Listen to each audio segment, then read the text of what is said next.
waxaan rabaa inaan u yara noqdo mar haddii doodii la furay soo dhaweyntii way dhammaatay marakan aragtidayda cabiraya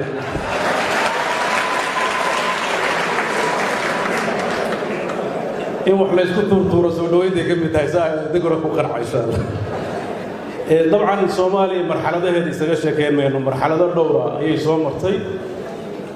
marxaladda isticmaalka marxalad yar oo kooban oo 9 sano oo dawlad rayid ahayd iyo marxalad dheer oo 22 sano oo nidaam military ah oo xukunku uu meel kaliya ku urursan yahay dadkana meel qura loo jiheeyo iyo 30 sano oo dalku dagaal sokeeye iyo hogaamiyad kooxeedyo isugu jira kuwa madani ah iyo kuwa military ah iyo kuwa diini ah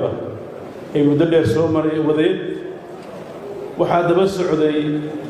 dadaallo dawlad dhis ah oo 2000 ka soo bilowday oo maalinba heer soo maray oo hadda meel